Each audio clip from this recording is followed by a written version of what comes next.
Chairman new Karachi town محمد یوسف نے کہا ہے جہاں خدمت کا سفر جاری ہے وہیں ہماری کوشش ہے کہ ایسے تمام جگہوں پر جہاں پر سیوریج سسٹم برباد ہو رہا ہو اس کے اوپر بھی فور توجہ دی جائے اور یقینی طور پر اس پر ہمارا کام بھی جاری ہے۔ انہوں نے کہا کہ تمام غیر قانونی نرسریوں کا خاتمہ کیا جا رہا ہے اور اس پہ کوئی کمپرومائز نہیں کیا جائے گا۔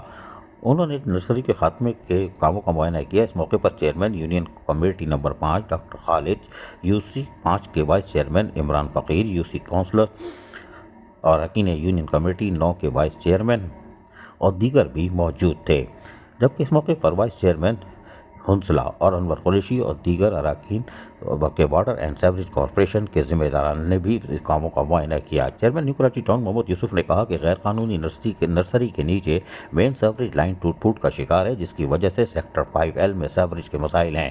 آج غیر قانونی نرسری کو ختم کر کے واٹر اینڈ سیوریج کارپوریشن کے تعاون سے سیوریج لائن کی تبدیلی کا کام بھی شروع ہو چکا ہے اور آئندہ 2 سے 3 روز میں لائن کی سیوریج لائن کو تبدیل کر دیا جائے گا۔ ہم واٹر اینڈ سیوریج کارپوریشن کے ذمہ داران کے مشکور ہیں کہ انہوں نے نیو کراچی ٹاؤن میں موجود پانی اور سیوریج کے مسائل کو حل کرنے کے لیے ہمارے ساتھ تعاون کیا ہے اور ٹاؤن انتظامیہ کے ساتھ مل کر کام کر رہے ہیں۔ منتخب نمائندوں کی کوشش ہے کہ لوگوں کو کم سے کم وقت میں زیادہ سے زیادہ سہولیات کی فراہمی کو یقینی بنایا جائے۔ عزیز عارف، KBS بلدیاتی نیوز، کراچی۔